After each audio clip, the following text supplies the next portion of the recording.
Today we're going home style, comfort food. Now and then even the fittest of us have to say it.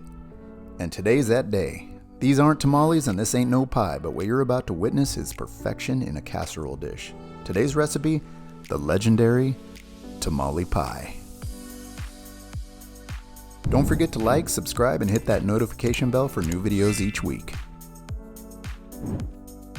We're going to start with 1 tablespoon olive or avocado oil in a large skillet, and then add 1 chopped onion, 2 cloves of garlic,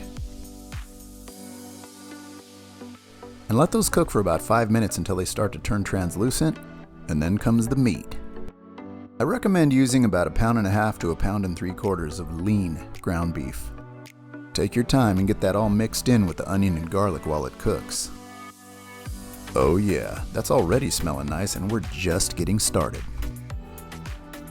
Now we can add our diced green chilies, 1 can of diced tomatoes, and 1 cup of rinsed and drained black beans. Now comes the magic. The recipe for this spice mix is in the description as usual, but feel free to play with it. There's more than one way to make it home. And just look at it. If your mouth isn't watering, I'd go see a doctor.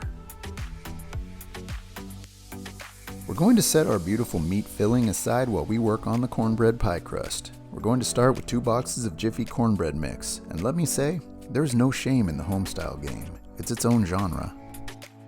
First, we're going to start with the recipe on the side of the box, times 2. Eggs, milk, but just wait. Next, we're going to add 1 cup of cream-style corn. I'm using homemade, by the way, but can works just fine. At this point, I'm already having flashbacks from my childhood, coming home from school starving. Whenever Mom made this dish, it was a great day. And I'm not gonna lie, it might have been the cheese. We're adding an 8-ounce bag of shredded sharp cheddar to this mix, but when I was a kid, it was my job to shred it. That looks just right. Time to break out the casserole dish. Make sure it's greased or you'll have problems. Now it's time to spread that corny, cheesy goodness all over the bottom of that dish. But only half, and take your time, because you can't rush perfection.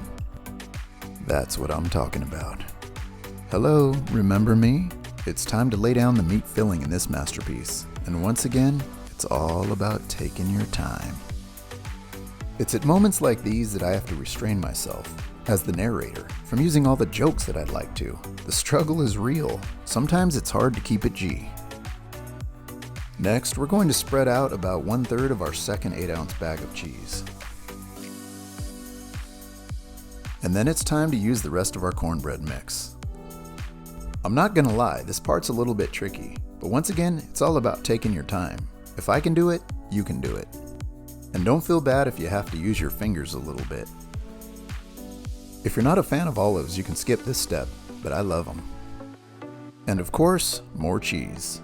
About another 1/3 of that 8-ounce bag. Can someone please explain to me why slow-mo works so well in cooking?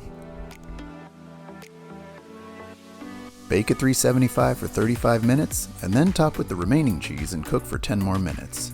And what we end up with is a timeless classic. We are talking comfort cuisine like you've never experienced. Or maybe you have and that's why you're watching this video. There's one thing I do know. Every time I've eaten this dish, I'm transported to a simpler time and place. A time when we rode our bikes and raced to make it home before the streetlights came on. There's an ancient proverb that goes, "Give a friend a tamale pie and they will eat for a day. Teach them how to make tamale pie and they will eat for a lifetime." Or maybe that was about fishing. Whatever the case, give this recipe a try. I promise you won't regret it. And as always, thanks for watching.